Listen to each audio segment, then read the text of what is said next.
ஒரு ஊர்ல ஒரு ஆள் இருந்தான். நிறைய பணம் சேர்த்தான். அவனுக்கு சம்பாதிக்க தெரியுமே தவிர செலவு பண்ண தெரியாது. மகா கஞ்சன். காசை கையில் எடுக்கவும் மாட்டான். எடுத்தா செலவு செய்ய வேண்டியிருக்குமே. அதனால இப்படியே அவன் காலத்தை ஓட்டி விட்டான். வயசாயிட்டுது. அவனுடைய மனைவி ஒரு நாள் கேட்டாங்க, இவ்வளவு நாளா நீங்க என்னை எங்கேயுமே அழைச்சிட்டு போனதில்லை, இப்போவாவது அழைச்சிட்டு போகக்கூடாதா அப்படின்னாங்க. எங்க போகணும் சொல்லுன்னா. காசிக்கு போகணும், கங்கையில் குளிக்கணும்னாங்க.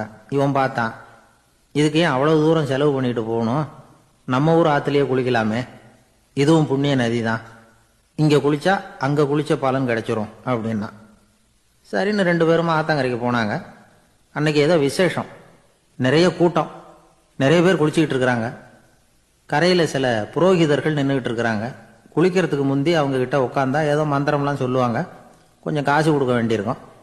அதனால இவன் என்ன பண்ணான், ஆத்தங்கரையிலேயே கொஞ்சம் தூரம் போனான். ஊரை விட்டு தள்ளி வந்துட்டான். அங்கே யாருமே இல்லை. அப்பாடான்னு சந்தோஷப்பட்டான். குளிக்கலாம்னு புறப்பட்டான்.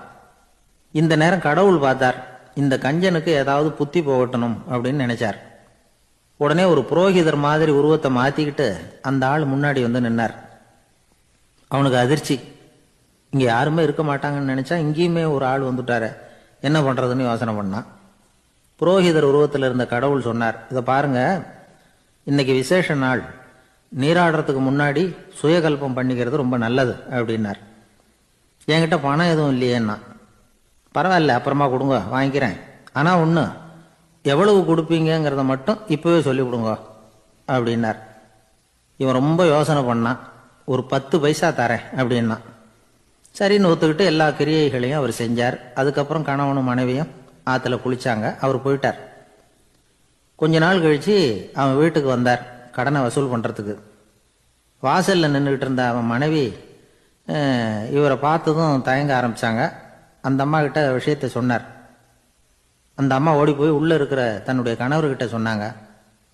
அவன் யோசனை பண்ணான், இப்போ வெளியில் போனால் அவனுக்கு 10 காசு கொடுக்க வேண்டியிருக்கும், அதனால் எனக்கு காய்ச்சல்னு அந்த ஆளுகிட்ட சொல்லிவிடு, இன்னொரு சந்தர்ப்பத்தில் என்னை வந்து பார்க்க சொல்லு அப்படின்னா. அந்த அம்மா போய் சொன்னாங்க. அப்படிங்களா, அப்படின்னா அவரை நான் உடனே போய் பார்க்கணுமே அப்படின்னு உள்ளே நுழைய ஆரம்பித்தார். அவங்க மறுபடியும் இருங்க தான் வரேன்னு சொல்லிவிட்டு உள்ள ஓடி விஷயத்தை சொன்னாங்க. இது ஏதுடா வம்பா போச்சு அப்படின்னு பார்த்தான். மனைவியை கிட்டத்தில் கூப்பிட்டான். இதோ பாரு, ஜன்னி கண்டு நான் இறந்து போயிட்டதா சொல்லிவிடு அப்படின்னா சொன்னாங்க. புரோகிதர் பார்த்தார். அப்படின்னா ஒரு வழியாக இருந்து அவருடைய இறுதி சடங்குகளையும் நானே முடிச்சுட்டு போயிடுறேன் அப்படின்னார். உள்ளே இருந்தவன் யோசனை பண்ணான், அந்த ஆள் என்னை விடமாட்டான் போல இருக்கு, அதனால் ஒரு சவப்பெட்டியில் என்னை வச்சு தூக்கிக்கிட்டு மயானத்துக்கு போங்க, பார்த்துக்கலாம் அப்படின்னா. புரோகிதரும் விடுற மாதிரி இல்லை, கூடவே நடந்து போயிட்டு இருக்கிறார். அங்கே இறக்கி சடங்குகளை முடிச்சுட்டு தீ வைக்கிற நேரம் பொட்டிக்குள்ளே இருந்த நம்ம ஆள் அலறி அடிச்சுட்டு வெளியில் ஓடி வந்தான். புரோகிதர் உருவத்தில் இருந்த கடவுள் சிரிச்சார், தன்னுடைய சுய உருவத்தை காட்டினார். அதுக்கப்புறம் அவனை கூப்பிட்டு, இதை பாருப்பா, ஏன் இப்படி அல்லாடுற, ஏதாவது வரம் வேணும்னா கேள் தரேன் அப்படின்னார். அவன் யோசனை பண்ணான். பகவானே, ஒரே ஒரு வரம் தான் உங்ககிட்ட கேட்கணும்னா. என்ன வேணும் கேளுன்னார். அந்த 10 பைசா தட்சணையை தள்ளுபடி பண்ணால் போதும் அப்படின்னா. கடவுளும் சரின்னு சொல்லிட்டு போயிட்டார். இப்படி ஒரு கதையை சுவாமி சிவானந்தர் சொல்லியிருக்கிறார். செல்வந்தர்கள் பல பேர் இப்படித்தான் இருக்கிறாங்க. தாங்களும் அனுபவிக்க மாட்டாங்க, அடுத்தவங்களுக்கும் கொடுக்க மாட்டாங்க. இது மாதிரியான கஞ்சர்களுக்கு இந்த உலகம் இல்லை, அந்த உலகம் இல்லைங்கிறார் அவர். இந்த கதையில கடவுள் கடன் வசூலுக்கு வந்தது மாதிரி நம்ம ஊர் ஆள் ஒருத்தன் இன்னொருத்தர்கிட்ட 10 பைசா கடன் கொடுத்துட்டான். திருப்பி வாங்கறதுக்கு நடையா நடக்கிறான். கடைசியா கேட்டான், நீ எப்போதான் கடனை திருப்பி தரப்போற, அதை முடிவா சொல்லுன்னா. வர்ற வியாழக்கிழமை கண்டிப்பா கொடுத்துருவேன் அப்படின்னானா அவன். அன்னைக்கு நான் ஊர்ல இருக்க மாட்டேனே அப்படின்னானா இவன். அதனால என்ன, நானும் தான் அன்னைக்கு ஊர்ல இருக்க மாட்டேன் அப்படின்னானா. அன்பா இருக்கணும்னு அநேக பெரியவங்க சொல்லி இருக்கிறாங்க. நாமளும் அதை கேட்டுட்டு அன்பு காட்டுறதுக்கு தயாரா தான் இருக்கிறோம். அதை வாங்கறதுக்கு தான் ஆளை காணும். இருந்தாலும் அன்புல எத்தனையோ வகை உண்டு. அதை சரியா புரிஞ்சுக்கிட்டு அதுக்கப்புறம் அன்பு காட்ட ஆரம்பிக்கணும். வகையை புரிஞ்சுக்காம அன்பு காட்டினா வம்புல மாட்டிக்க வேண்டியதுதான். அன்புன்னா சாதாரணமா நினைச்சு விடாதீங்க. அதுல எவ்வளவு விதம் தெரியுமா? இரக்கம், கருணை, காருண்யம், பந்துத்துவம், பட்சம், பாசம், நேசம், விசுவாசம், அபிமானம், காதல், பக்தி, இப்படி பல விதமா அதை பத்தி சொல்லி வச்சிருக்கிறாங்க பெரியவங்க. இந்த வார்த்தைகள்லாம் நாம கேள்விப்பட்டதுதான்.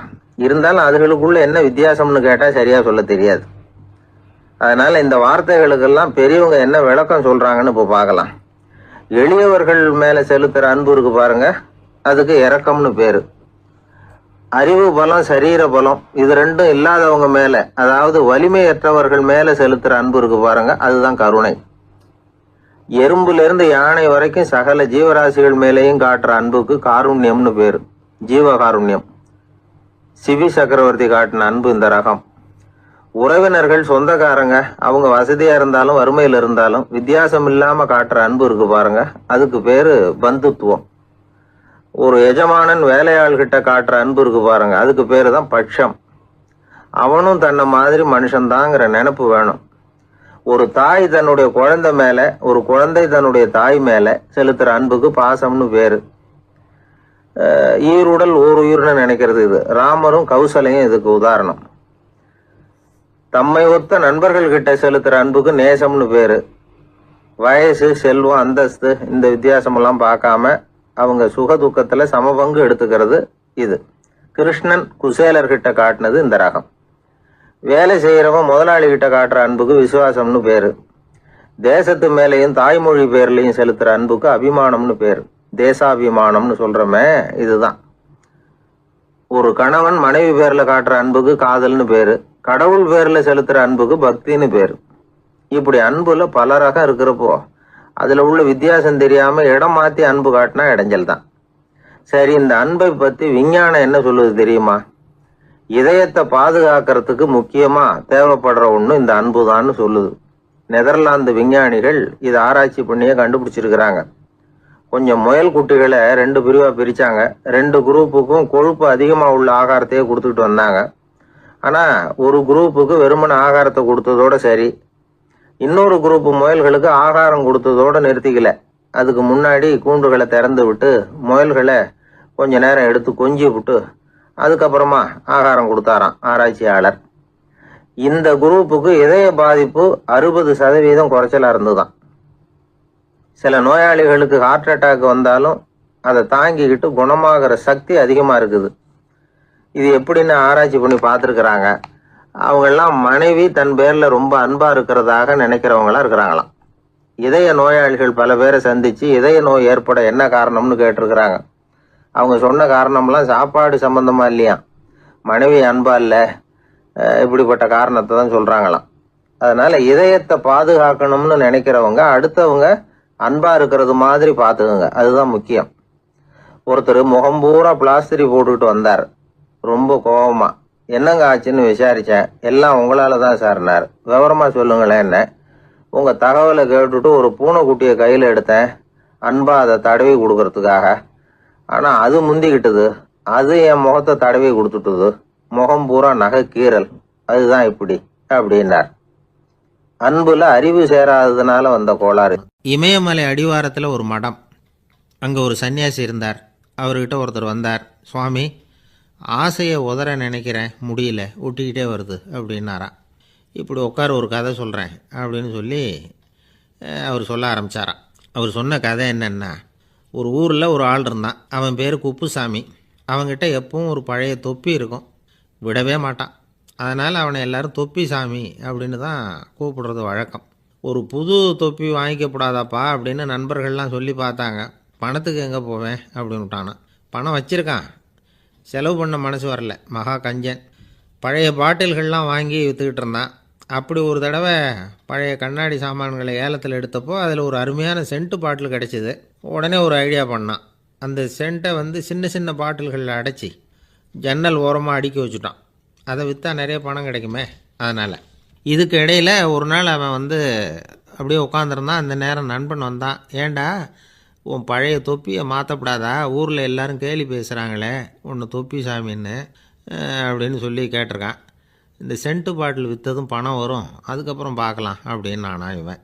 சரி வா, நீச்சல் குளத்துக்கு போயிட்டு வருவோம் அப்படின்னு கூப்பிட்ருக்கான் நண்பன். 2 பேரும் போனாங்க. அதே நேரம் அந்த ஊர் நீதிபதியும் அங்கே குளிக்க வந்தாராம். அவர்கிட்ட இருந்தது விலை வசந்த ஒரு புது தொப்பி. அதை அங்கே இருந்த ஸ்டாண்டில் மாட்டிவிட்டு குளிக்க போனார். இதுக்கிடையில் குப்புசாமி குளிச்சுட்டு வந்தான். அவனுடைய பழைய தொப்பியை காணலை. அந்த புது தொப்பியை பார்த்தா இது நண்பனுடைய வேலை தான் அப்படிங்கிறதாக புரிஞ்சுக்கிட்டு அதை எடுத்து மாட்டிகிட்டு வந்துட்டான். நீதிபதி குளிச்சுட்டு வந்து பார்க்குறாரு, தொப்பியை காணும். போலீஸில் புகார் கொடுத்தார். அவங்க வந்து தேடினாங்க. ஒரு மூலையில் பழைய தொப்பி கிடச்சிது. அடடா, இது நம்ம குப்புசாமியோட தொப்பி இல்லையா அப்படின்னு நானா ஒருத்தன். உடனே அவன் வீட்டுக்கு தேடிட்டு போயிருக்காங்க. அங்கே போய் பார்த்தா புது தொப்பி அங்கே இருக்குது. உடனே அவனுக்கு 1000 ரூபா அபராதம் போட்டாங்களாம். அவன் பணத்தை கட்டிவிட்டு ரொம்ப எரிச்சலோடு வீட்டுக்கு வந்தான். பழைய தொப்பி கண்ணில் பட்டுது. மறுபடியும் உன்னால தானே எனக்கு 1000 ரூபா நஷ்டம் அப்படின்னு சொல்லி அதை எடுத்துக்கிட்டு அப்படி போயிருக்கான். அந்த ஊர் குளத்தில் வீசி எரிஞ்சிட்டு வந்துட்டான். அது மீன் பிடிக்கிற ஒருத்தன் கையில் சிக்கிச்சு. அவன் வர்ற வழியில் அதை எடுத்து வேகமாக வீசி எறிஞ்சான். அது நேராக குப்புசாமி வீட்டு ஜன்னல் வழியாக உள்ளே வந்து இந்த சென்ட்டு பாட்டில்கள் மேலே விழுந்து எல்லாம் உடஞ்சி நொறுங்கி போச்சு. குப்புசாமி பார்த்தான். தோட்டத்தில் ஆழமாக ஒரு குழியை வெட்டினான். அந்த தொப்பியை போட்டான், மூடிவிட்டான். இதை அடுத்த வீட்டுக்காரன் பார்த்தான். ஏதோ புதையல் தான் வச்சுருக்கான் போல இருக்குன்னு நினச்சான். போலீஸில் போய் புகார் கொடுத்துட்டான். மறுபடியும் போலீஸ் குழியை தோண்டினாங்க. பழைய தொப்பி மறுபடியும் வெளியில் வந்தது. எல்லோரும் சிரிக்கிறாங்க. அன்னைக்கு ராத்திரியே அந்த தொப்பியை எடுத்துக்கிட்டு நேராக புறப்பட்டான். ஒரு கல்லில் அதை சேர்த்து கட்டி குடிநீர் தொட்டி இருக்கும்ல, அதில் போட்டுட்டு வந்துட்டான். இனிமேல் என்ன பண்ணும் பார்ப்போன்னு. ஒரு நாள் திடீர்னு குழாயெல்லாம் அடைப்பட்டு போச்சு. மாநகராட்சி அலுவலர்கள் வந்து என்னன்னு பார்த்தா அந்த பழைய தொப்பி குழாயை அடைச்சிக்கிட்டு இருக்குது. இது குப்புசாமியோட தொப்பிங்கிறது தான் எல்லாருக்கும் தெரியுமே. உடனே குடிநீரை வந்து பாழாக்கணத்துக்காக குப்புசாமிக்கு கோர்ட்டு 2500 ரூபா அபராதம் போட்டுவிட்டுது. அதையும் கட்டிவிட்டு வெளில வந்தான். கடைசியாக முடிவு பண்ணான். ஒரு நெருப்பு குச்சியை கிழிச்சான். தொப்பியை கொளுத்தினான். எரிஞ்சுது. எடுத்து வெளில எரிஞ்சான். கொஞ்ச நேரத்தில் தீ அணைப்பு படம் வந்துட்டுது. ஆமாம், இவன் எடுத்து எரிஞ்சது வெளியில் விழுந்து வீட்டு கூரையே பற்றிக்கிட்டு எரிய ஆரம்பிச்சுட்டுது. அவனோட பணத்தாசையும் அதோடு சேர்ந்து எரிஞ்சு போச்சான். இப்படி ஒரு கதை. இந்த கதையை சொல்லி முடித்தார் அந்த இமயமலை அடிவாரத்தில் இருந்த சன்னியாசி. இப்போ அந்த குப்புசாமி எங்கே இருக்கிறான்னு கேட்டார் எதிரில் இருந்தவர். இதோ உன் எதிரிலே இருக்கிறான், நான் தான் அந்த குப்புசாமி அப்படின்னாரான் அந்த சன்னியாசி. அந்த குப்புசாமி கிட்டே இருந்தது மாதிரி ஒரு பழைய தொப்பி நம்ம ஒவ்வொருத்தர்கிட்டையும் உண்டு. அதை எப்படி தொலைக்கிறதுன்னு தெரியாமல் தடுமாறிக்கிட்டு இருக்கிறோம். அது என்ன தொப்பிங்கிறீங்களா? அதுதான் நம்மை சூழ்ந்திருக்கிற மாயை அப்படிங்கிறார் சுவாமி சின்மயானந்தர். மெய்ஞானம் கிடைக்கிறப்போ மாயை வந்து எரிஞ்சு போகும் அப்படிங்கிறது அவருடைய கருத்து. நம்மால் ஒருத்தர் வேகமாக ஓடி வந்தார். காலில் மாட்டியிருந்த பழைய செருப்பு ரெண்டையும் ஆவேசமாக தூக்கி ஒரு கிணத்துல போட்டுட்டு வெறுங்காலோடு நடந்து வந்துக்கிட்டு இருக்கிறார். ஏன் அப்படி பண்ணீங்க அப்படின்னு கேட்டோம். அந்த செருப்புக்கு சொந்தக்காரன் வந்து பின்னாடி வந்துக்கிட்டு இருக்கிறான், அதனால் அப்படி பண்ணேன் அப்படிங்கிறார் இவர். கோவிலில் ஆன்மீக சொற்பொழிவு நடந்துகிட்டு இருக்குது. ஒரு பெரியவர் பேசிக்கிட்டு இருக்கார். கடவுளை பற்றியும் சொர்க்கத்தை பற்றியும் மனுஷனை பற்றியும் அவர் விவரமாக பேசுகிறார். எல்லாரும் உட்காந்து கேட்குறாங்க.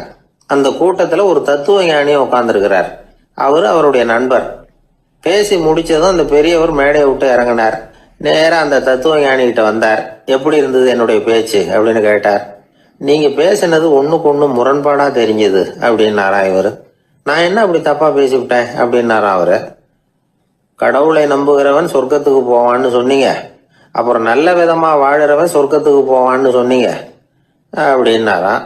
இதில் என்ன முரண்பாடுன்னு கேட்டிருக்காரு அவர். இதில் தான் முரண்பாடு தெரியுது எனக்கு. அதாவது இங்கே ஒருத்தன் எல்லா தப்பும் பண்ணிக்கிட்டு இருக்கிறான், அவன் வந்து கடவுளை நம்பினான்னா அவன் சொர்க்கத்துக்கு போவானா? இது என்னுடைய முதல் கேள்வி. இல்லைன்னா ஒருத்தன் வந்து எந்த தப்பும் பண்ணல, ரொம்ப ஒழுங்காக வாழ்ந்துக்கிட்டு இருக்கிறான், ஆனால் அவன் கடவுளை நம்பலை, அவன் என்ன நரகத்துக்கு தான் போவானா? கடவுள் நம்பிக்கை உள்ள ஒரு திருடன் என்ன ஆவான், எங்கே போவான்?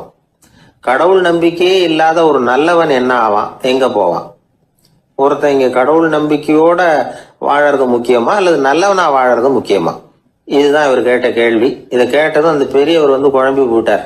அவர் சொன்னது நியாயம் தானே. கடவுளை நம்புறவன் தான் சொர்க்கத்துக்கு போவான்னா பேசாம கடவுளை நம்பிக்கிட்டு இந்த உலகத்துல எல்லா தப்பும் பண்ணிக்கிட்டு இருக்கலாமே. பேச்சாளர் குழப்பத்தோட வீட்டுக்கு போனார். படுத்து தூங்கினாரு. ஒரு கனவு வந்தது. கனவுல அவர் ஒரு ரயில்ல வேகமா போயிட்டு இருக்கிறார். எதிரில் உட்காந்துருக்கிறவரை பார்த்து நாம இப்ப எங்க போறோம்னு கேட்டார். சொர்க்கத்துக்கு போயிட்டு இருக்கிறோம் அப்படின்னாங்களாம். ரயில் போய் நின்றுது. இவர் இறங்கினார். இங்க கௌதம புத்தர் இருப்பார், சாக்ரட்டிஸ் இருப்பார், அவங்கள பார்க்கறதுக்கு ஒரு நல்ல வாய்ப்பு அப்படின்னு நினைச்சுக்கிட்டே அங்கேயும் இங்கேயும் பார்த்தார். அங்க யாருமே இல்லை. ஒரே பாலைவனம் மாதிரி இருக்குது. பச்சை இல்லை, பசுமை இல்லை, பூக்கள் இல்லை, மரம்லாம் மொட்டையா நிற்குது. எலும்பும் தோலுமா சில முனிவர்கள் அங்கேயும் எங்கேயுமா உட்காந்துருக்குறாங்க. இவர் அவங்க கிட்ட போய் இந்த புத்தர், சாக்ரட்டிஸ் இவங்கெல்லாம் எங்க இருக்கிறாங்கன்னு கேட்டாராம். அப்படி யாரும் இங்க இல்லையே, அவங்கெல்லாம் யாரு அப்படின்னு திருப்பி கேட்டிருக்கிறாங்க. இவருக்கு அதிர்ச்சியா போச்சு. அப்படின்னா அவங்க எங்க போயிருப்பாங்க? உடனே ரயில் நிலையத்துக்கு ஓடி வந்தார். அப்போதான் நரகத்துக்கு ஒரு ரயில் புறப்பட்டுக்கிட்டு இருந்தது அங்கேருந்து. அதில் ஏறி உட்காந்தார். ரயில் வேகமாக போச்சு. நரகம் நெருங்க நெருங்க காற்று குளிர்ச்சியாக வீச ஆரம்பிச்சுதான். வெளியில் பசுமையாக இருந்துதான். அழகான மலர்கள், அழகான நீர்நிலைகள், நந்தவனங்கள், ரொம்ப அருமையாக இருக்குது. ரொம்ப அங்கே இருந்தவங்கெல்லாம் ரொம்ப மகிழ்ச்சியாக உல்லாசமாக வேறு இருந்திருக்கிறாங்க. எங்கே பார்த்தாலும் ஆடல் பாடல் உற்சாகம். இவர் ரயிலை விட்டு இறங்கினார். அவருக்கு சந்தேகம், இதுவா நரகம் அப்படின்னு விசாரிச்சிருக்கார். ஆமாம், இதுதான் நரகம்னாங்களாம். எனக்கு ஒரு சந்தேகம் இருக்காரு. என்னன்னு கேட்டிருக்காங்க. கௌதம புத்தரும் சாக்ரட்டீஸும் லாவோஸும் இவங்க மாதிரி இன்னும் பல பேரும் கடவுள் நம்பிக்கை இல்லாதவங்க அவங்கெல்லாம் இங்கே இருக்கிறாங்களா அப்படிங்கிறது தான் என்னுடைய சந்தேகம் அப்படின்னாராம். இப்போ அவங்க சொல்லியிருக்கிறாங்க, இப்போ நீங்கள் பார்க்குறீங்களே பசுமையும் பச்சை பயிர்களும் ஆடல் பாடல்களும் அழகிய மலர்களும், இது எல்லாமே கௌதம புத்தரும் சாக்ரட்டீஸும் அது மாதிரி மகான்களும் இங்கே வர ஆரம்பித்த பிறகுதான் உண்டாக ஆரம்பிச்சது. இந்த பிரதேசத்தை அவங்க அப்படியே மாற்றிவிட்டாங்க. இப்போலாம் இங்கே இருக்கிறவங்க யாரும் சொர்க்கத்துக்கு போகிறதுக்கே ஆசைப்படுறது இல்லை அப்படின்னாங்களாம். இந்த அதிர்ச்சியிலேயே அந்த பெரியவர் கனவு கலைஞ்சி முடிச்சுக்கிட்டார். இதில் இருக்கிற கருத்து என்னன்னா, நல்லவர்கள் எங்கே இருக்கிறாங்களோ அந்த இடத்துக்கு பேர் தான் சொர்க்கம். சொர்க்கம் நரகம்ங்கிறதெல்லாம் ஆன்மீக பண்புகள், அவ்வளவுதான். ஒரு ஊரில் 2 இணைபிரியாத நண்பர்கள். ஒருத்தன் கேட்டான், இப்போ கடவுள் நம்ம முன்னாடி உங்க 2 பேர்ல யாராவது ஒருத்தர் மட்டும் என்னோட சொர்க்கத்துக்கு வரலாம் அப்படின்னு கூப்பிட்டா நீ என்ன சொல்லுவேன்னு கேட்டானா. இவன் ரொம்ப பெருந்தன்மையா உன்னையே அழைச்சிட்டு போக சொல்லிடுவேன் அப்படின்ட்டுருக்கான். அப்படின்னா உனக்கு சொர்க்கம் வேணாமான்னு கேட்டிருக்கான் அவன். நீ என்னை விட்டுட்டு போனாவே அப்புறம் இந்த பூலோகமே எனக்கு சொர்க்கம் தாண்டா அப்படின்னு நானா இவன். ஒரு காலத்தில் பிரஷ்யா அப்படின்னு ஒரு தேசம் இருந்தது. இப்போ ஜெர்மனி இருக்குல்ல, இதோட பெரும்பகுதி ஒரு காலத்தில் பிரஷ்யாங்கிற பேரில் இருந்தது. அப்போ அதுக்கு அரசராக இருந்தவர் மகா ஃப்ரெடரிக், அதாவது ஃப்ரெடரிக் தி கிரேட் அப்படின்னு சொல்லுவாங்க. அந்த ராஜாவுக்கு ஒரு சந்தேகம், நாம் பல வகையான வரிகளை விதித்து வசூல் பண்ணுறோம், அப்படி பண்ணியும் வருமானம் குறைஞ்சிக்கிட்டே போகுதே, இதுக்கு என்ன காரணமாக இருக்கும்? இதுதான் அவருக்கு ஏற்பட்ட சந்தேகம். ஒரு சமயம் அந்த அரசர் தம்முடைய அமைச்சர்களையும் பிரபுக்களையும் தளபதிகளையும் கூப்பிட்டு ஒரு விருந்து வச்சார். விருந்து முடிஞ்சதும் அவங்கள பார்த்து இந்த சந்தேகத்தை கேட்டார். வரிகள் அதிகமாக விதித்து வருமானம் குறையறதுக்கு என்ன காரணம் அப்படின்னு கேட்டார். பல பேருக்கு இதுக்கு சரியாக பதில் சொல்ல தெரியல. அனுபவசாலியான ஒரு தளபதி எழுந்திருச்சார். அரசே, அது எப்படிங்கிறத இப்போ உங்களுக்கு காட்டுறேன்னார். உடனே ஒரு பெரிய பனிக்கட்டி ஒன்றை தன்னுடைய கையில் எடுத்தார். அதை அப்படியும் எப்படியும் திருப்பி பார்த்தார். அப்புறம் அடுத்தவர்கிட்ட கொடுத்தார். அவர் அதை அப்படியும் இப்படியும் திருப்பி பார்த்துட்டு அடுத்தபடியாக இருந்தவர்கிட்ட கொடுத்தார்.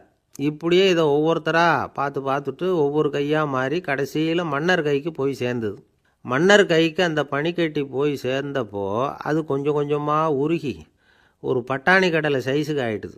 மன்னர் யோசனை பண்ணார், வரி அதிகமாக போட்டாலும் சேர்றது குறைவாக இருக்கிறதுக்கு என்ன காரணம் அப்படிங்கிறது அவருக்கு புரிஞ்சு போச்சு.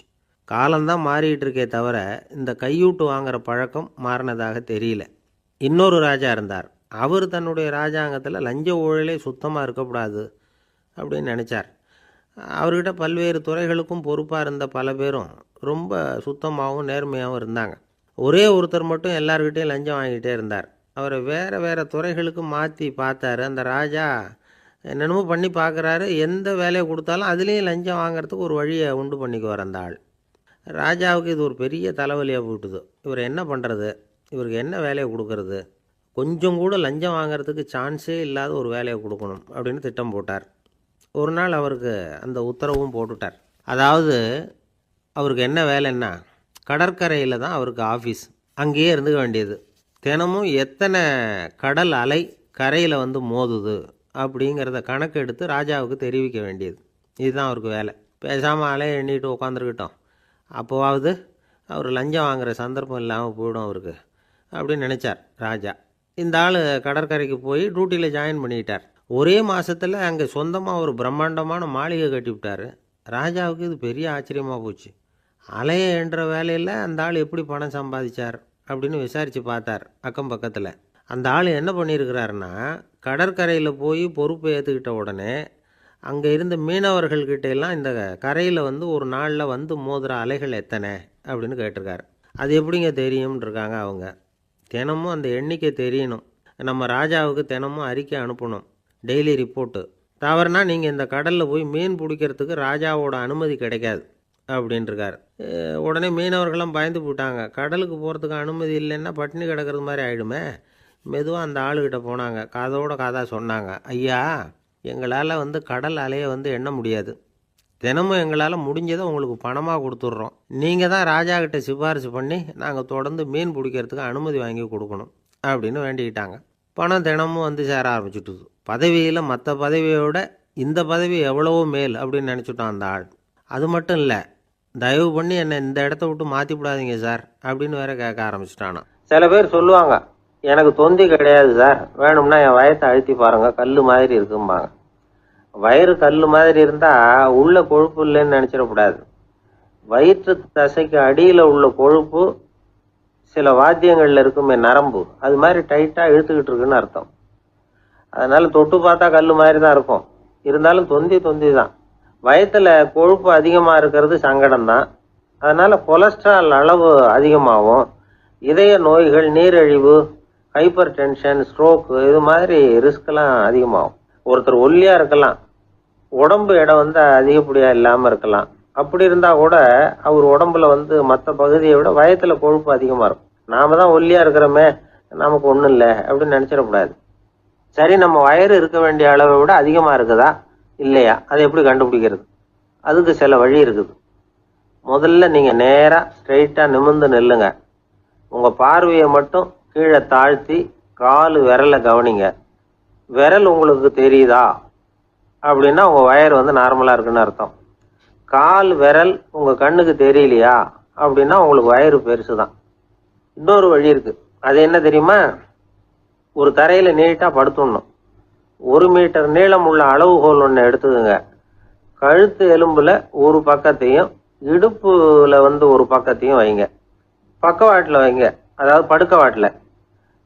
அது நடுப்பகுதி வயத்தில் முட்டி தராசு மாதிரி ஆடுதா அப்படின்னா உங்கள் வயிறு உங்களுக்கு ப்ராப்ளம் தான். அதனால் அதை கண்டுபிடிக்கிறதுக்கு அப்படி ஒரு அளவுகோல் வச்சிருக்கிறாங்க. மருத்துவ அறிவியல் ரீதியாக உங்களுக்கு தொந்தி இருக்குதா இல்லையான்னு கண்டுபிடிக்கிறதுக்கு ஒரு வழி இருக்கு. உங்கள் இடுப்பில் வெயிஸ்ட் அப்படின்னு சொல்கிறோம்ல, இடுப்பில் ஒரு அளவு எடுக்கணும், சுற்றளவு. இடுப்புக்கு கீழே ஹிப்புன்னு சொல்கிறோம்ல, அங்கே ஒரு அளவு எடுக்கணும், அதிகபட்ச சுற்றளவு எடுக்கணும். அந்த அளவை இந்த அளவால் வகுக்கணும். அதாவது உங்கள் வெயிஸ்ட் மெஷர்மெண்ட் இருக்குல்ல, அதை ஹிப்பு மெஷர்மெண்ட்டால் வகுக்கணும்.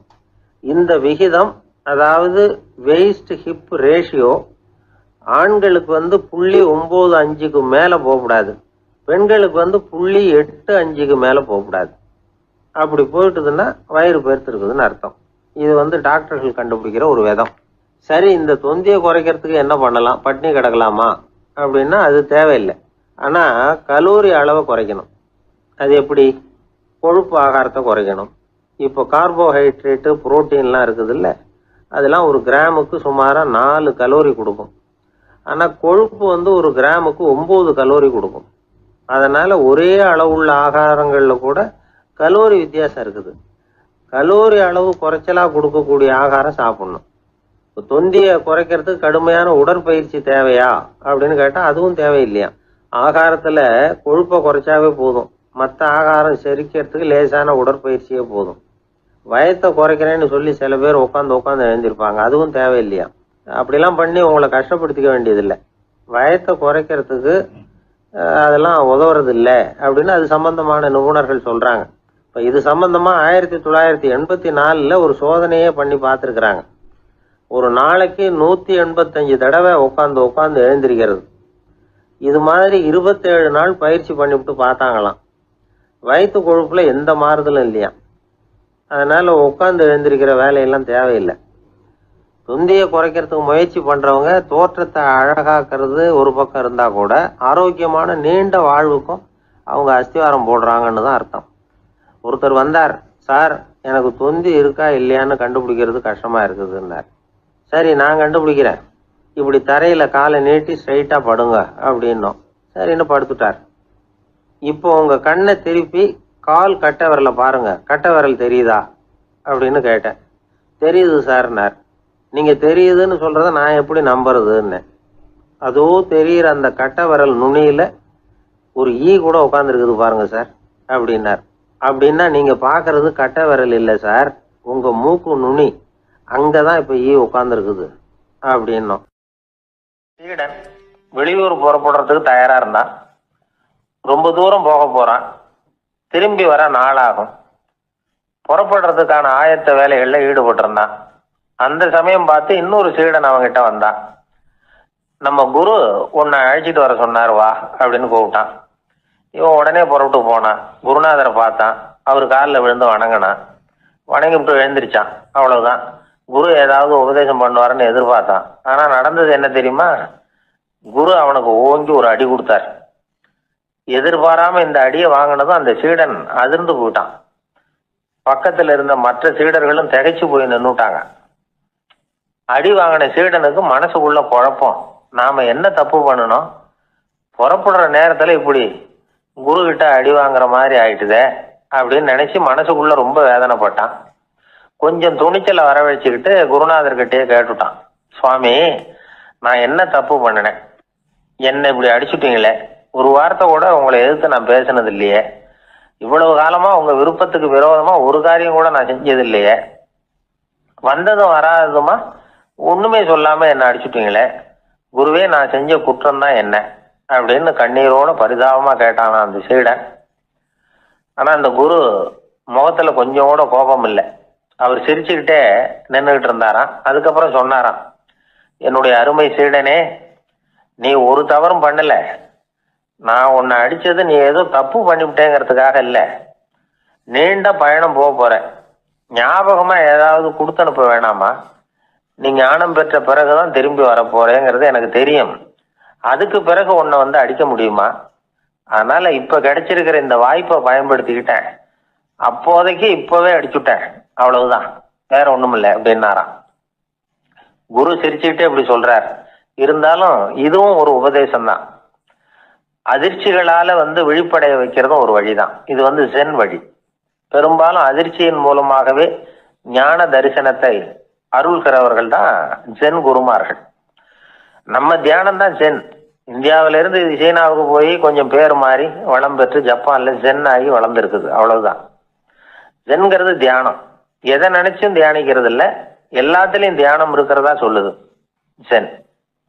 பேசுறது, இருக்கிறது, நடக்கிறது, சாப்பிடுறது, சிரிக்கிறது, தூங்குறது, தொழில் செய்யறது அல்லது சும்மா இருக்கிறது எல்லாமே தியானம் தான். ஜென்கிறது ஒரு சுய தரிசனம். தன்னைத்தானே அடையாளம் கண்டுகொள்ளுகிறது தான் அது. இல்லாத எதையும் தேடி கண்டுபிடிக்கிறது இல்லை. சென் மார்க்கத்தை பத்தி ஓஷோ என்ன சொல்றாரு தெரியுமா? காணாமல் போன தன்னுடைய மூக்கு கண்ணாடி தன்னுடைய மூக்கின் மேல் இருப்பதை கண்டுகொள்வது போன்றது ஜென் அப்படிங்கிறார். நம்மால் இன்னொருத்தர் முகத்தை ரொம்ப நேரமா உத்து பார்த்துக்கிட்டு இருந்தார். என்ன பாக்குறீங்கன்னாரு அவரு. நீங்க போட்டிருக்கீங்களே மூக்கு கண்ணாடி, அதை தான் பாக்குறேன்னாரு இவரு. நீங்க அப்படி பாக்குறதுக்கு விசேஷ காரணம் ஏதாவது உண்டான்னு கேட்டார் இவர். உண்டுன்னார். என்னன்னு கேட்டார். நேற்றுக்கு காணாம போன என்னோட மூக்கு கண்ணாடி அது அப்படி. ஒரு ஊரில் ஒரு இளைஞன் இருந்தான். ஒரு நாள் அவன் ஒரு குருவை தேடிக்கிட்டு புறப்பட்டான். ஊரை விட்டு வெளியில் போனான். போகிற வழியில் ஒரு காடு. அந்த காட்டில் ஒரு மரத்தடியில் ஒரு பெரியவர் உட்காந்துருக்கிறார். அமைதியாக மௌனமாக அவர் அமர்ந்திருக்கிறார். இந்த பெரியவரை விசாரிக்கலாம், குருவை தேடி கண்டுபிடிக்கிறதுக்கு இவர் ஏதாவது ஒரு வழி சொல்லி கொடுப்பார் அப்படின்னு நினச்சிக்கிட்டு அவரை நெருங்கினான். ஐயா, எனக்கு ஒரு குரு தேவை, எங்கே கிடைப்பார்? அவரை எப்படி அடையாளம் கண்டுபிடிக்கிறது? அதை பற்றி ஏதாவது விவரம் சொன்னீங்கன்னா நான் கண்டுபிடிச்சிக்குவேன் அப்படின்ட்டுருக்கான். பெரியவர் நிமிர்ந்து பார்த்தார். தம்பி, அது ரொம்ப சுலபம். அவர் வயசானவராக இருப்பார். என்னை விட சுமார் 30 வயசு அதிகமாக இருக்கும். அவர் ஒரு மரத்தடியில் தான் உட்காந்துருப்பார் அப்படின்ட்டுருக்கான். சரிங்க பெரியவரே, அது என்ன மாதிரியான மரம், எப்படி இருக்கும் அப்படின்னு கேட்டிருக்கான். பெரியவர் அந்த விவரங்களையும் சொல்லியிருக்கிறாரு. அது மட்டும் இல்லை, சந்திக்கிற நாள், நேரம், வினாடி முதற்கொண்டு எல்லா விவரங்களையும் துல்லியமாக சொன்னாராம். இவ்வளவு விவரங்களை இவரால் எப்படி சொல்ல முடியுது அப்படின்னு இவனுக்கு ஆச்சரியம். இருந்தாலும் அந்த பெரியவர் கடைசியாக ஒரு விவரம் சொன்னார். அது என்ன தெரியுமா? எப்படியும் நீ அவரை சந்திக்கிறதுக்கு ஒரு 30 வருஷம் ஆகும் அப்படின்னு சொல்லிவிட்டாராம். ரொம்ப நன்றிங்க பெரியவரே அப்படின்னு சொல்லிவிட்டு அந்த இளைஞன் புறப்பட்டுருக்கான். இப்போ அவனுக்கு குரு பற்றின விவரம் எல்லாம் கிடச்சிட்டுது, சந்திக்கிற நேரமும் தெரிஞ்சுட்டுது. ஆனால் 30 வருஷம் அவரை தேடி அலைய வேண்டியிருக்குமே. அவன் தேட ஆரம்பித்தான். காடு மலை எல்லாம் சுற்றி அலைஞ்சான். பல வருஷங்கள் தேடினான். அழுத்து போயிட்டான். கடைசியில் அவனுக்கும் வயசாகிட்டுது. கடைசியில் தன்னுடைய சொந்த ஊருக்கே திரும்பி போய்கிட்டு இருந்தான். அங்கே ஒரு மரத்தடியில் அவன் தேடிக்கிட்டு இருந்த குருநாதர் கிடைச்சார். யார் அவருன்னா, 30 வருஷத்துக்கு முன்னாடி வழி சொல்லி கொடுத்தாருல அதே பெரியவர். அவருக்கு இப்போ 30 வயசு அதிகமாக இருந்தது. அதே மரம். அன்னைக்கு பெரியவர் சொன்ன அடையாளம் இப்போ பொருத்தமாக இருந்தது. இப்போ அந்த பெரியவர் சொன்னார், சரியாக வந்து சேர்ந்துட்ட, வா, உனக்காக தான் நான் இவ்வளவு காலமும் காத்துக்கிட்டு இருந்தேன் அப்படின்னாராம். என்ன சொல்கிறீங்கன்றிருக்கான். 30 வருஷத்துக்கு முன்னாடி என்கிட்ட வந்தியே, அப்போவே என் காலம் வந்து முடிஞ்சு போயிருந்தது.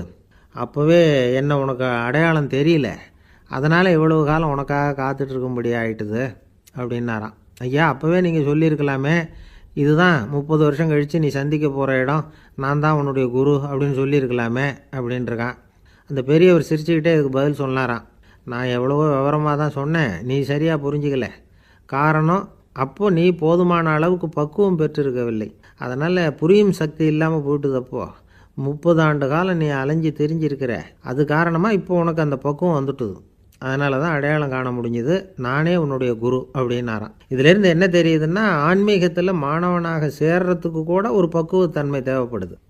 ஒரு பெரிய ஞானி, அவர்கிட்ட சீடனாக இருக்க ஒருத்தன் வந்தான், எதிரில் நின்னான். ஞானி அவனை வெகு நேரம் உற்று பார்த்தார். அப்புறம் சொன்னார், சீடனாக இருக்கிறது ரொம்ப சிரமம்னார். நான் தயாராக இருக்கிறேன்னா. அது இன்னமும் சிரமமாச்சே, இங்கே வந்து குருவாக இருக்கிறது மட்டுமே சுலபம் அப்படின்னாராம். அப்படின்னா நான் குருவாகவே ஆயிடுறேன் அப்படின்னானா. இது போலவே இந்த காலத்தில் கதை ஒன்று உண்டு. ஒரு பள்ளிக்கூடத்தில் வகுப்பு ஆசிரியர் மாணவனை திட்டிக்கிட்டு இருந்தார். டேய், நீ 100க்கு 10 மார்க்கு தான் வாங்கிக்கிட்டு இருக்க, இவ்வளவு மோசமாக நீ படித்தா கடைசியில் மாடு மேய்க்கிறது கூட லாய்க்கு இல்லாதவனா ஆகிடுவேன், அதுக்கப்புறம் என்ன செய்ய போகிறேன் அப்படின்னாராம். பையன் தலையை சொரிஞ்சிக்கிட்டே சொன்னானா, சார் அப்படின்னா ஒன்று செய்கிறேன் அப்படின்னானா. இவர் கேட்டிருக்கார், என்ன செய்ய போகிறேன்னு. வேறு என்ன சார், உங்களை மாதிரி ஒரு ஆசிரியர் ஆகிடுறேன் அப்படின்னான்.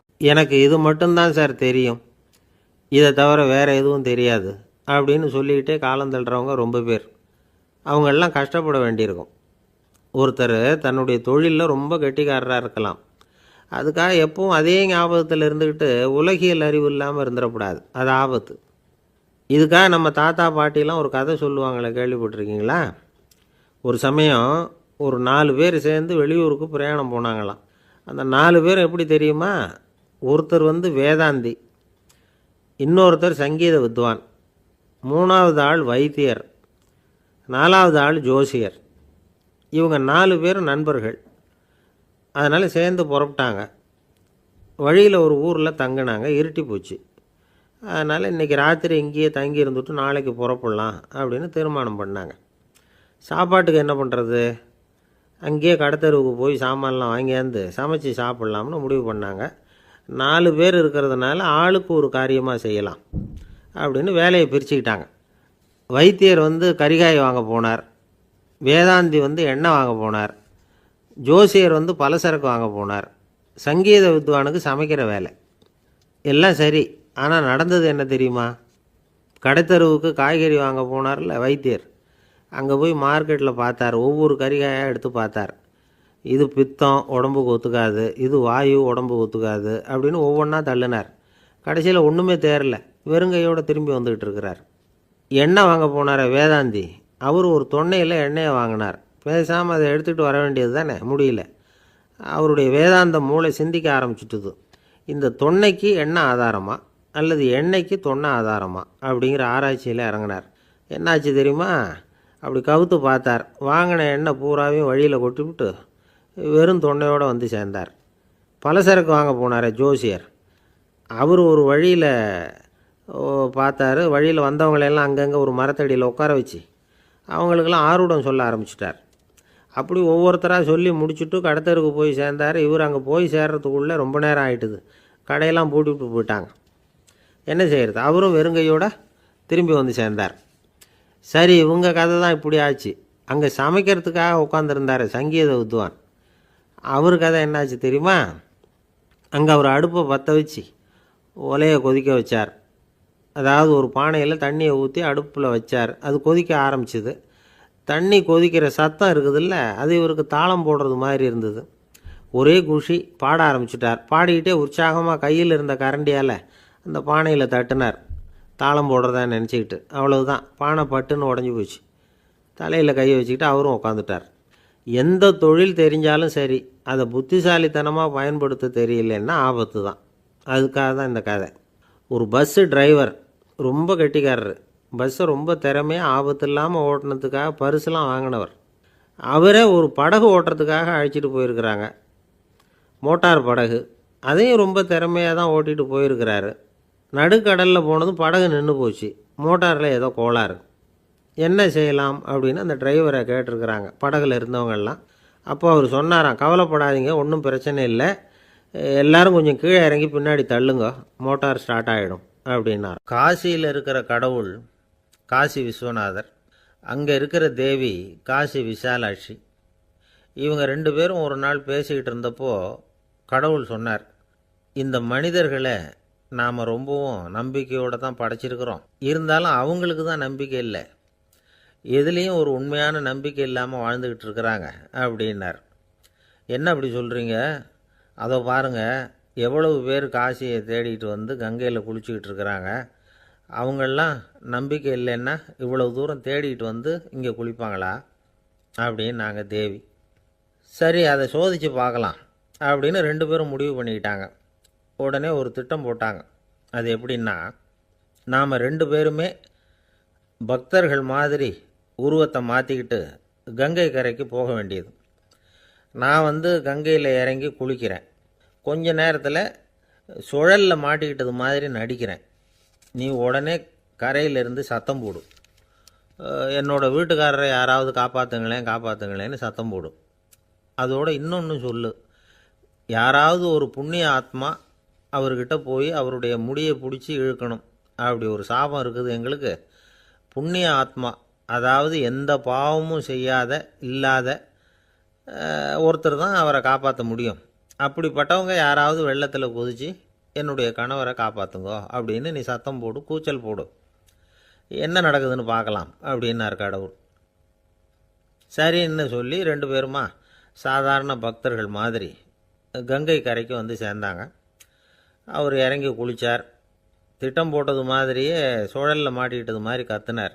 கரையில் இருந்த அந்த அம்மா, ஐயோ என் கணவரை காப்பாற்றுங்களேன், யாராவது காப்பாற்றுங்களேன்னு கத்துனாங்க. பல பேர் ஓடி வந்தாங்க. உடனே இவங்க, பாவம் இல்லாத புண்ணிய ஆத்மா ஒருத்தரால் தான் என்னுடைய கணவர் காப்பாற்றப்படணுங்கிறது விதி, அப்படி ஒரு சாபம் இருக்குது, அதனால் புண்ணிய ஆத்மா யாராவது அவர்கிட்ட போய் அவர் முடியை பிடிச்சி தூக்குனா அவரை காப்பாற்றி போடலாம் அப்படின்னாங்க.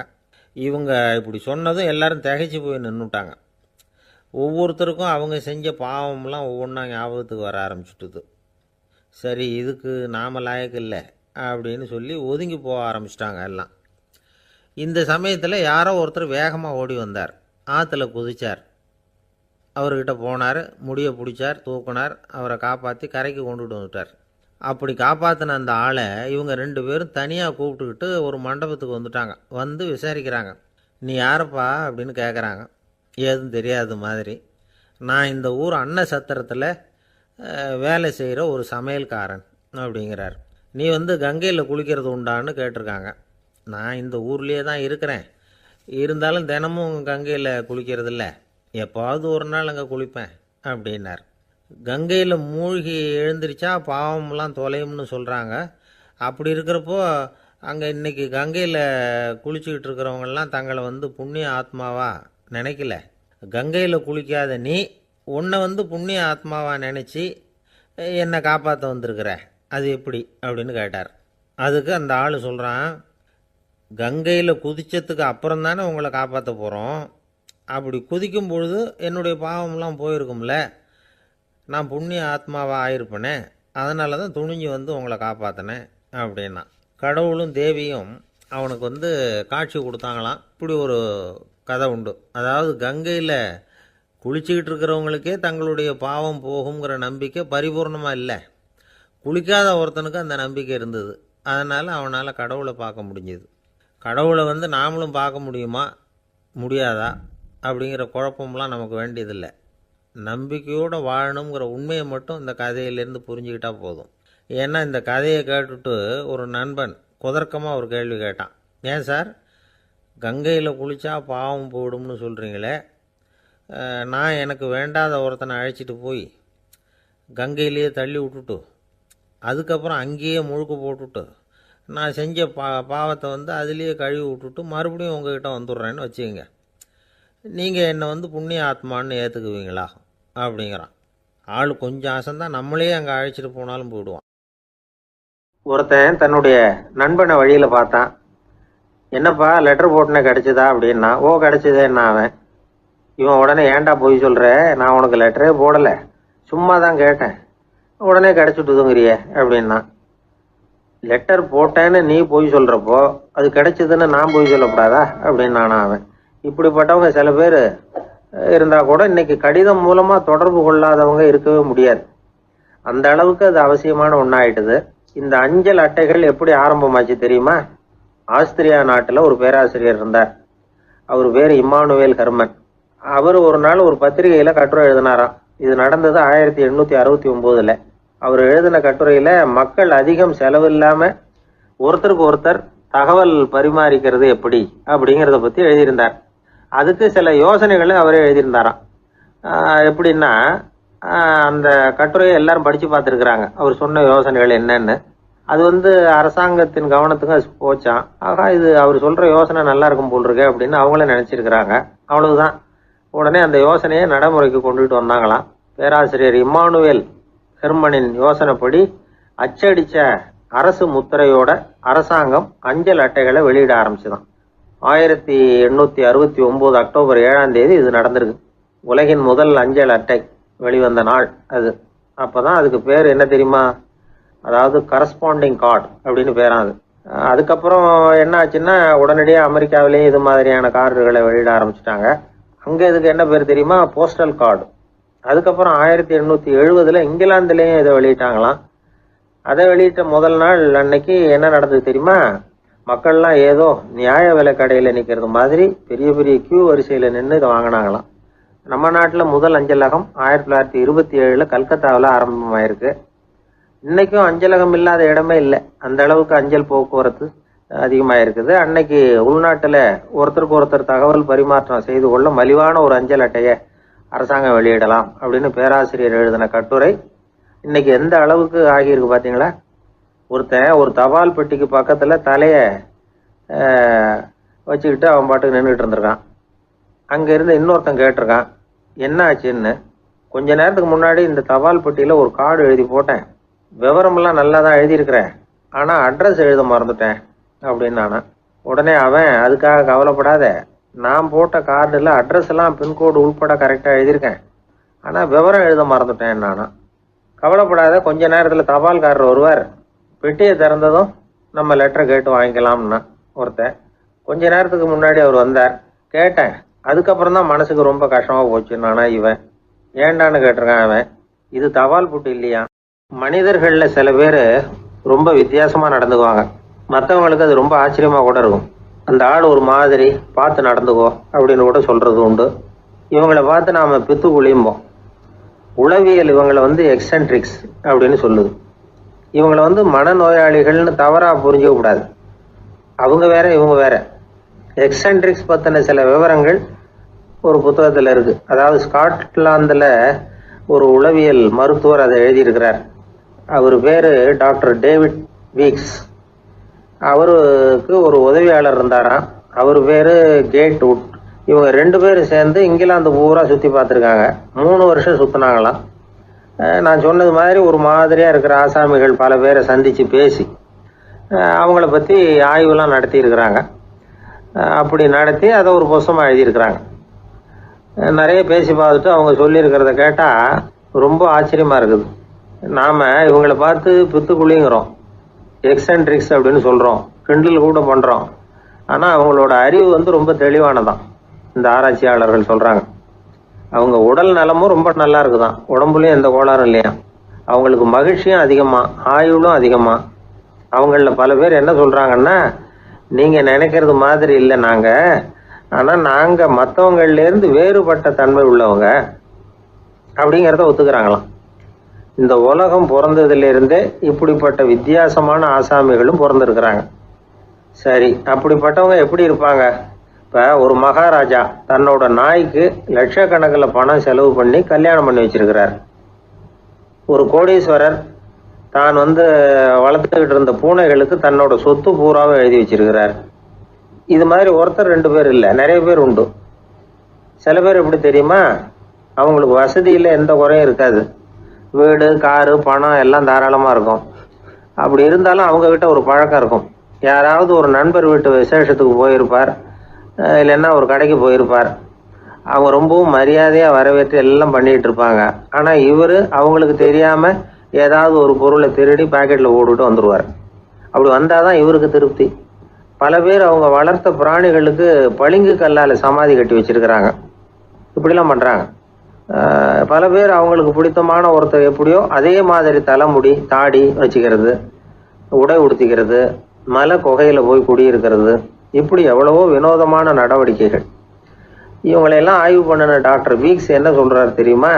பொதுவாக இவங்க உயர்ந்த புத்திசாலிகளாக இருக்கிறாங்க.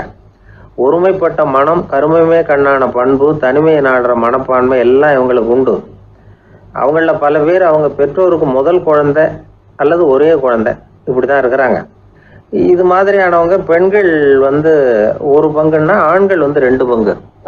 இவங்கெல்லாம் ஆக்கப்பூர்வமான செயல் செய்கிறாங்க. அப்படிப்பட்டவங்களா தான் இருக்கிறாங்க.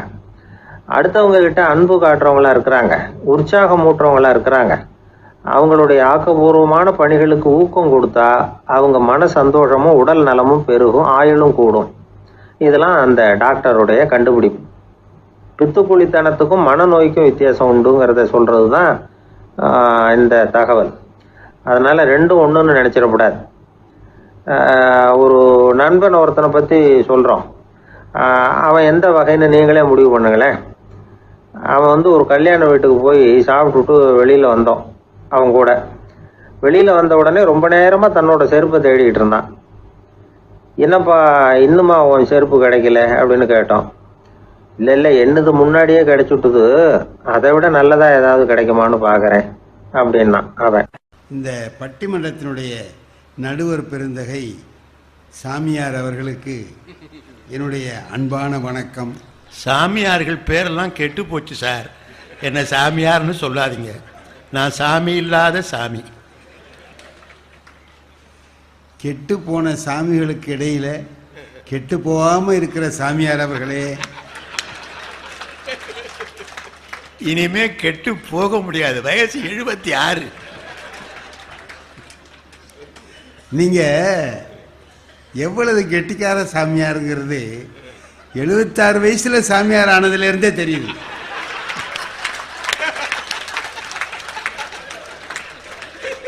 பாக்கி பேர்லாம் சிறு வயசுல சாமியாராகி சங்கடப்படுவான். நீங்க அப்படி இல்லை, எப்ப முடியாதோ அப்ப சாமியார் ஆயிட்டு.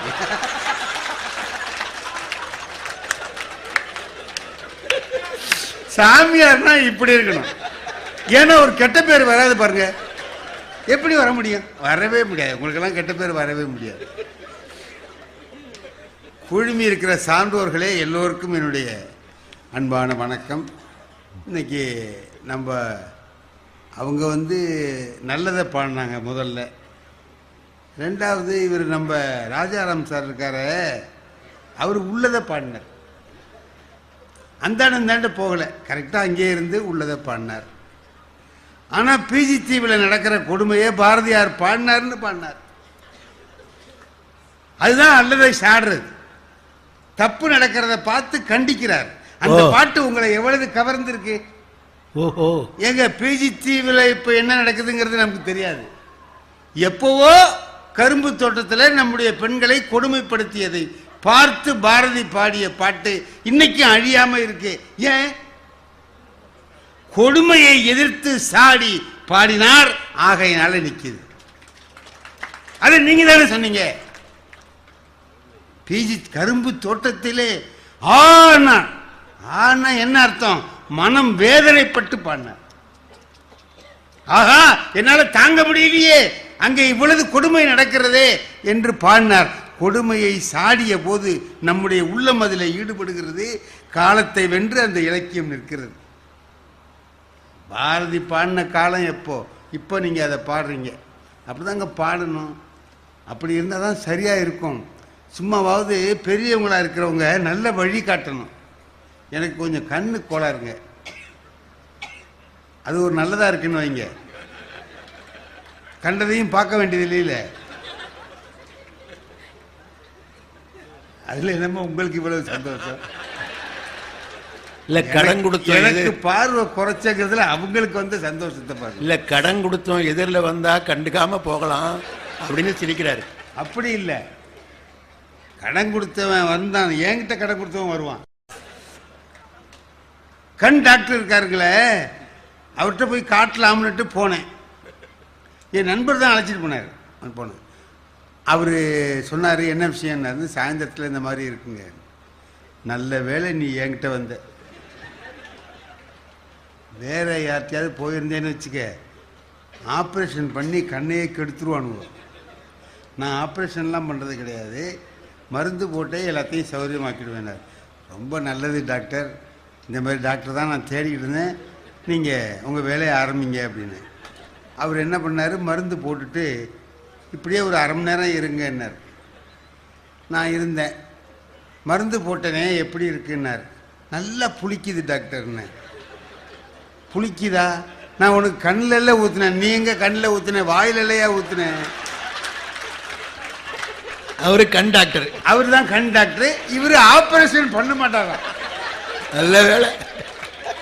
இவன் ஆபரேஷன் பண்ணா கண்ணை பண்றேன்ட்டு மூக்க அறுத்து விட்டுருவான்.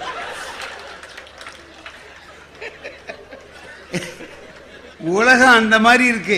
இது உள்ளதை பாடிக்கிட்டு உட்காந்துருந்தீங்கன்னா என்ன நடக்கும்? இது அல்லதை சாடுவதுங்கிறது இருக்கு பாருங்க. அதனாலதான் நம்ம இன்னைக்கு வரைக்கும் பேசிக்கிட்டு இருக்கோம். ராமர் இருந்தாரு, நல்லவர். அவர் பாட்டுக்கு நல்லவராக இருந்துட்டு போயிருந்தாருன்னா ராமாயணம் கிடைச்சிருக்குமாங்க? அவர் ராவணனை போய் அழிச்சதுனால இன்னைக்கு ராமாயணம் நமக்கு கிடைச்சிருக்கு. இன்னைக்கு வரைக்கும் இருக்கு. எப்போ பல ஆயிரம் ஆண்டுகளுக்கு முந்தி எழுதப்பட்டது இன்னைக்கு வரைக்கும் இருக்கு. 1000 ஆண்டுகளுக்கு முந்தி எழுதினது இன்னைக்கு வரைக்கும் இருக்கு. கம்பராமாயணம் இருக்கு. எல்லாம் எதனால இருக்கு? நமக்கு என்ன தெரியுமாங்க, கெடுதலை அழிக்க நம்மளால முடியாது. நம்மள்ட்ட உள்ளது என்னன்னு கேட்டீங்கன்னா, அழிக்கலாம்னு நினைக்கிறோம். இது ஏன் வம்புன்னு அப்புறம் நினைச்சிடறோம். பாரதியார் பாடிட்டு போயிட்டாரு, பாதகம் செய்பவரை கண்டால் பயங்கொள்ளல் ஆகாது பாப்பா, மோதி மிதித்து விடு பாப்பா, அவர் முகத்தில் உமிழ்ந்து விடு பாப்பான், காரி துப்புடாம மூஞ்சில என்னாரு. அவரு பாடிட்டு போயிட்டாரு. நம்ம துப்ப முடியுமா? அதனாலதான் அவர் பாப்பாவுக்கு சொன்னார். பாப்பாவுக்கு சொன்னார். ஏன்னா அது துப்புனாலும் ஏதோ விளையாட்டா துப்புதுன்ட்டு போயிடலாம். சார், நம்ம தெருவிலே இருக்கான், நம்ம அடுத்த வீட்லயே இருக்கான், அயோக்கிய பயலா இருக்கான். ஏதாவது காரி துப்ப முடியுமா? சும்மா காரி துப்புனாலும் அவன் யாரை பார்த்து துப்புனேங்கிறான். நான் உங்களை துப்பலிங்க. ஏன்னா பாதகத்தை பார்த்து தீமையை பார்த்து எதிர்த்து போரிடுகிற ஒரு ஆற்றல் நம்மகிட்ட இல்லை. நம்மளால முடியல. யாராவது ஒருத்தன் போரிட்டான்னா, அந்த தீமையை எதிர்த்து சாடினான்னா நமக்கு சந்தோஷமா இருக்கு. ஏன் தெரியுமா? நம்மளால முடியாதா அவன் செய்யறாங்க, என்னால முடியும். இல்லைன்னா இந்த எம்ஜிஆர் வந்து கடைசியில் செய்யறாரு பாருங்க, நான் ஆணையிட்டால்னா எல்லாரும் கை தட்டுறான். ஏன்? நல்ல வேலைடா, நீயாவது ஒழிக்கிறியே. என்னால முடியல. தீமையை ஒழிக்கிற போது நமக்கு எவ்வளவு மகிழ்ச்சியா இருக்கு. கிளைமேக்ஸுங்கிற மாதிரி சினிமாவில் என்னங்க, தீமை அழிகிறதானே கிளைமேக்ஸ். அந்த சீனை நல்லா எடுப்பாங்க சார்லாம் இருந்தாங்கன்னா நினைச்சாங்கன்னா, அப்படியே வந்து வல்லவனுக்கு வல்லவன், அவங்க என்ன எடுத்தாங்க, சகலகலா வல்லவன். எப்படி போய் அந்த எந்த பொம்பளை எழுத்தாலோ அவளையே போய் அவர் கல்யாணம் பண்ணிட்டு போறாருன்னு நம்ம ஆளுலாம் என்ன பண்றான், நம்மளே கல்யாணம் பண்ண மாதிரி நமக்கு ஒரு சந்தோஷம் வரும். சந்தோஷம் போட வச்சுட்டு இந்த உட்காந்துருக்காரு அவர். என்னன்னு கேட்டீங்கன்னா, தீமை அழிகிற போது நாம் அடித்தது போல மகிழ்ச்சி அடைகிறோம். நம்மால முடியாத அவங்க செய்தார்கள் என்கிற பொழுது அந்த மகிழ்ச்சி உண்டாகிறது. சும்மா சார், திருட்டு பையன் கண்டிக்கப்படாத, நம்ம திருடுறான், நம்ம வீட்டிலே திருடுறான், நம்ம அவனை பிடிக்கலாமா இல்லையா, அடிக்கலாமா இல்லையா? முல்லா கதையில் ஒரு கதை. நசருதீன் முல்லா என்ன பண்ணுறாரு, அவர் வீட்டில் ஒரு வேலைக்காரன் இருக்கான். அவன் கொஞ்சம் திருட்டு வேலைக்காரன். டெய்லி ஒரு சாமானாக எடுத்துகிட்டு போவான். ஒரு நாள் ஒரு டம்ளர் எடுத்துகிட்டு போகிறான், ஒரு நாள் ஒரு சட்டியை எடுத்துகிட்டு போகிறான், அப்படியே எடுத்துகிட்டு போகிறான். கடைசியில் மிச்சம் இருந்த ஒரு சட்டியையும் எடுத்துகிட்டு போனான். முல்லா என்ன பண்ணார், அவன் பின்னாலேயே போனார். அவன் வீட்டுக்குள்ளே போனான், அவரும் போயிட்டார். அங்கேயும் போய் அவர் ஏண்டா சட்டியை எடுத்தேன்னு கேட்கல, வீட்டுக்குள்ளே போயிட்டார். அவன் இப்படி திரும்பி பார்க்குறான். முல்லா வந்துட்டார். முதலாளி, நீங்கள் எதுக்கு வந்தீங்க? என்ன, இல்லை நானும் இங்கேயே இருக்கிறேன்ப்பா. அவன் ஏன்னா எல்லா சாமானும் இங்க வந்துட்டு அப்புறம் நான் மட்டும் அங்க இருந்து என்ன பண்ண போறேன்?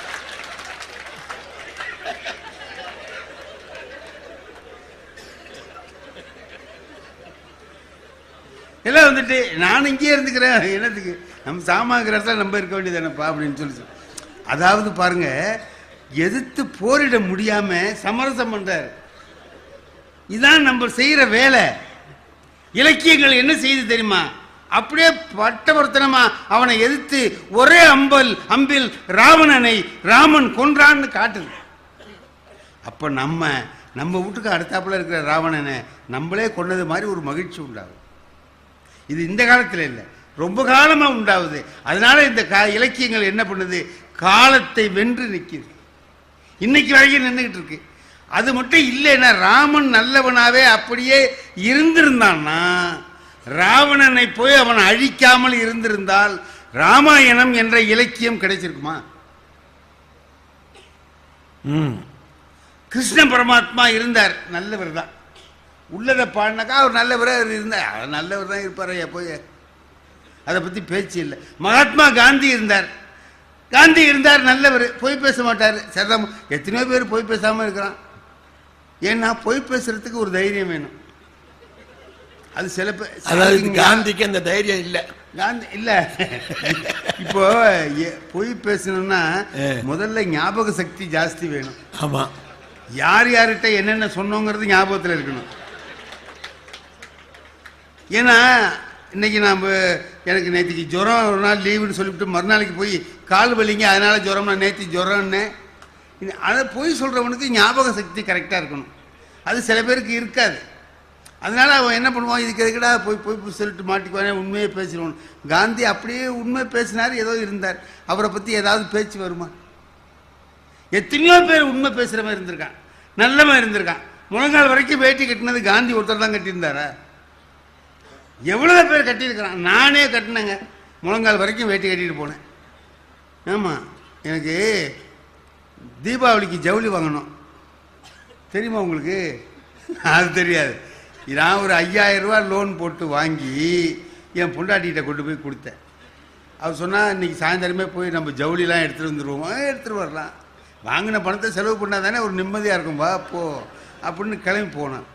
4850 ரூபாய்க்கு அவங்க ஐட்டமே சரியாச்சு. அதில் மிச்சம் 150 ரூபாய் இருக்குன்னு முடிவாவில். இன்னும் எதுவும் எடுத்தாங்கன்னா அதுவும் கூடும். நான் நினைச்சேன் இப்போ 150 ரூபா மிச்சம் இருக்குது அப்படிங்கிற மாதிரி நினைச்சேன். என் மனைவி சொன்னாங்க ரொம்ப அருமையா, இந்த பாருங்க, லோன் வாங்கிட்டு வந்து கொடுத்தோம், எல்லாத்தையும் அவளே எடுத்துக்கிட்டான்னு சொல்லக்கூடாது, நீங்க ஒரு 4 முளை வேட்டி எடுத்துக்கங்க. புண்ணியவதி, அதையாவது சொன்னியே, சரி வாங்க அப்படின்னு. அதுக்கு என் மனைவி சொன்ன பதில் அருமையான பதில். இங்கே வாங்க வேண்டாம், அங்கே வர்ற வழியில் ஒரு கடையில் போர்டு போட்டுருந்துச்சு, 4 முளை வேட்டி வாங்கினா ஒரு துண்டு இலவசம்னு. அங்கே அப்போ துண்டு ஒன்று வாங்க வேண்டிய வேலை இல்லாமல் போயிடுது பாருங்க.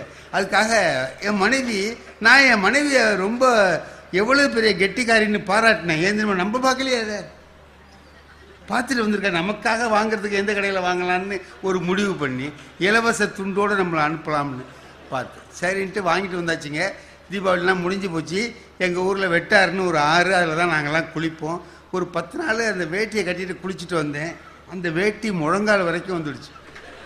மகாத்மா காந்தி கட்டியிருந்த மாதிரி நம்மளை மகாத்மா காந்தியை ஆக்கிடுச்சு அந்த வேட்டி, முழங்கால் வரைக்கும் கட்டிட்டு. இதை நான் குளிச்சுட்டு வரதை எங்கள் அடுத்த வீட்டுக்காரன் இதை கவனிச்சுட்டே இருக்கிறான். பொதுவாக அடுத்த வீட்டுக்காரன் அவன் வேட்டியை கவனிக்க மாட்டான், நம்ம வேட்டியை தான் கவனிப்பான். ஏன்னா நம்ம அவன் வேட்டியை கவனிக்கிறோம்ல, அவன் வேட்டியை கவனிக்கிறேன்னு சொல்கிறேன்.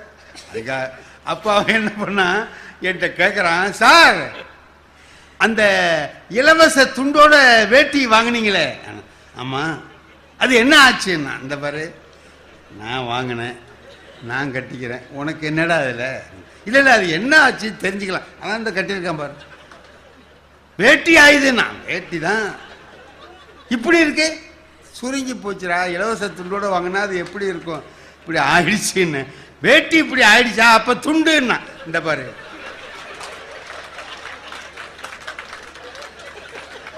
வேட்டியே இப்படி ஆச்சுன்னா துண்டு எப்படி ஆயிருக்கும்ங்கிறது உனக்கு தெரியும். தெரிஞ்சுக்கிட்டு அடுத்த வீட்டுக்காரன் என்னென்ன கேட்பாங்கிறத நீங்க சொல்லி நாங்க தெரிஞ்சுக்கிறோம். விட மாட்டேங்கிறான் அவன். அப்படி அல்லங்க, நம்ம வெளியூர்ல வந்து பேசுறதுனால ஒரு தைரியமா பேசுறோம்.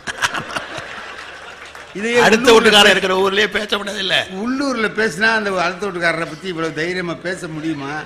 பேசிட்டு நான் வீட்டுக்கு போக முடியுமா? முடியாது. ஆனா இந்த இலக்கியங்கள்ல பேசினவன எதிர்த்து சண்டை போடுறானே, அழிக்கிறானே. மகாத்மா காந்தி இருந்தார், நல்லவர், முழங்கால் வரைக்கும் வேட்டி கட்டியிருந்தார், எளிமையான வாழ்க்கை வாழ்ந்தார், அதெல்லாம் சரி. அதனாலதான் நாம அவரை இன்னைக்கு வரைக்கும் பேசிட்டு இருக்கோமா? வெள்ளையனை எதிர்த்து போராடி அவனை வெளியாக்கி இந்தியாவுக்கு சுதந்திரம் வாங்கி கொடுத்தார். அல்லதை எதிர்த்து அவர் சாடினார்.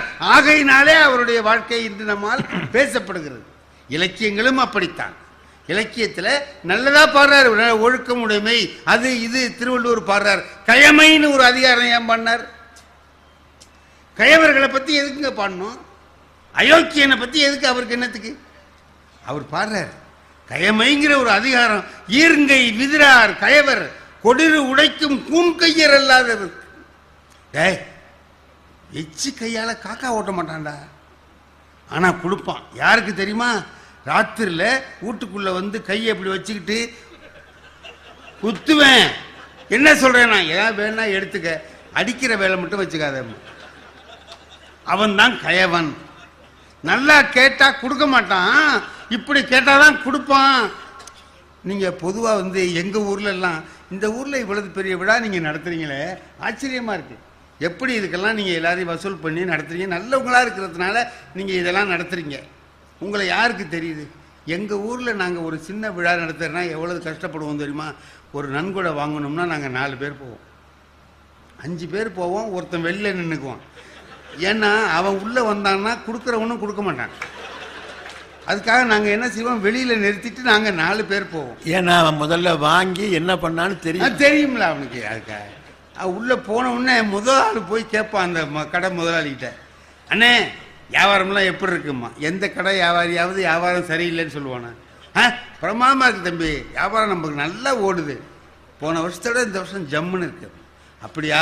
அதுக்கு தான் கேட்டுக்கிட்டேன். ஏன்னா அப்புறம் நீங்க மாத்தி சொல்லக்கூடாது பாருங்க. அப்புறம் தான் அவன் யோசனை பண்ணுவான், எதுக்கு வந்திருக்கான்னு தெரியல, வியாபாரம் நல்லா இருக்கான்னா ஒன்று. அடுத்தவன் சொல்லுவான், அண்ணங்கிட்ட கேட்கவே வேண்டியதில்லைப்பா, தானா கொடுப்பார், தடவி கொடுக்குறான். இப்போ அடுத்தவன் சொல்லுவான், போன வருஷமே 1000 ரூபா கொடுத்தாங்களே, சரியா போச்சு. அடுத்தவன் நோட்டை எடுத்து நீட்டுவான், எழுதி வாங்கிட்டு வருவான். வெளியில் இருக்கிறவன் கேட்பான், ஐயா கிட்ட எவ்வளவு கறந்தேன்? இந்த மாடு கறக்கிறது பார்த்துருக்கீங்களா நீங்கள்? முன்னாடி ஒரு தொட்டியில் புண்ணாக்கு வைப்பான், இதை அந்த மாடு தின்னுக்கிட்டே இருக்கும். புண்ணாக்கு வச்சுருக்கானா? அதான் இந்த போனவன் சொன்னான் பாருங்க, அண்ணன் வியாபாரம் எப்படி இருக்குன்னு கேட்டான், புண்ணாக்கு வச்சுட்டான்னு அர்த்தம். அடுத்தவன் என்ன செய்வான்,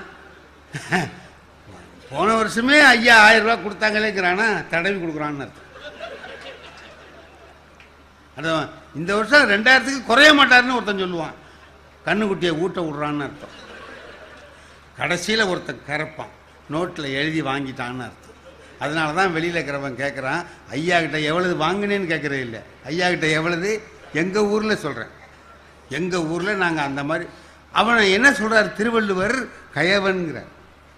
ஈர்ங்கை விதிரார் கயவர் கொடிறு உடைக்கும் கூன் கையர் அல்லாதவர்க்கு. இதை ஏங்க அவர் பாடணும்? திருக்குறள்ல நல்லவங்களை பற்றியே பாட வேண்டியவர், உள்ளவங்களை பற்றி பாட வேண்டியவர் கயவர்களை, அயோக்கியர்களை ஏன் பாடுகிறார் என்றால், அவன் இருக்கிறான், அவனை ஒழிக்கணும், அதுக்கு என்னன்னா அதுக்கு என்ன செய்யணுமோ அதை திருக்குறளாக எழுதி காட்டுகிறார். ஆகையினாலே கணம் நீதிபதி அவர்களே, அவர் சொன்னார், இயேசுநாதர் மட்டும் வரவில்லை அப்படிங்கிற பாட்டை சொன்னார், பாரதிதாசனுடைய பாட்டை, நகைகள் போட்டுக்கணும். அது என்ன சொல்றாரு? அதுலேயும் அல்லதை தானங்க கண்டிக்கிறாரு. நகைகள் போட்டுக்கிட்டு இந்த ஆடம்பரம் பண்ணிக்கிட்டு கோயிலுக்கு வராதே, வந்தா நீ வருவியே தவிர இயேசுநாதர் வரமாட்டார். அப்போ இது செய்யக்கூடாது, தவறு செய்யக்கூடாது என்பதைத்தான் அவர் கண்டிக்கிறார். அது ஏரோப்ளேனில் போகும்போது பக்கத்தில் உள்ளவன் என்னமோ சொன்னான்னு சொல்கிறார். நான் ஏரோப்ளேனில் போகும்போது என்ன சொன்னான், எனக்கு என்னுடைய நல்ல நண்பன் ஒருத்தன் பக்கத்தில் வந்தான். நான் ஏற்றி விட்டுட்டு சொன்னான், ஏரோப்ளேன்லலாம் ஏறுறதுன்னா கொடுத்து வச்சுருக்கணும்ப்பான்னா. ஏன்னா அவன் இது வரைக்கும் ஏரோப்ளேனில் போனதில்லை போல இருக்கு. நான் சொன்னான், ஏரோப்ளேன்லாம் போகிறதுக்கு கொடுத்து வச்சுருக்கணும்னா. நான் சொன்னேன், போகிறதுக்கு கொடுத்து வைக்க வேண்டியதில்லடா, போயிட்டு திரும்பி வந்து இறங்கிறதுக்கு தான் கொடுத்து வச்சுருக்கணும்னு. வந்துருவில்லைன்னா உன் ஆசையோடு போகிறேன், என்ன நடக்குதோ தெரியாது. ஆகையினாலே கணம் நீதிபதி அவர்களே, நீங்கள் ஒன்று ஞாபகத்தில் வச்சுங்க, தீமையை எதிர்க்கிற போதுதான் நம்முடைய மனம் மகிழ்ச்சி அடைகிறது. அதை நாம் இலக்கியத்திலே பார்க்கிற போது காலந்தோறும் அதை பாராட்டி கொண்டே இருக்கிறோம். ஆகையினாலே அது காலத்தை கடந்து நம்மிடத்திலே நின்று கொண்டிருக்கிறது என்பதை சொல்லி அமைகிறேன். நன்றி, வணக்கம். மிக அருமையாக மகாத்மா காந்தியினுடைய சிறப்புக்கு காரணம் என்ன என்று நண்பர் சண்முக வடிவேல் சொன்னார். நான் உணர்ச்சியோடு அதை கேட்டேன். காஷ்மீரத்திலே சீனாவினுடைய படை வீரர்கள் நடமாடுகிறார்கள். நம்முடைய எவரெஸ்ட் சிகரத்தில் வடக்கு பகுதி பூராவும் எங்களுக்கு சொந்தம் என்று சொல்லிவிட்டார்கள். நம்முடைய அஸ்ஸாமிலே எல்லைக்கோடு எங்களுக்கு என்று சொல்லுகிறார்கள். 4 மாதத்துக்கு முன்பு அந்தமான் தீவிலே சீன இராணுவ வீரர்கள் நடை போட்டார்கள் என்று செய்தி வருகிறது.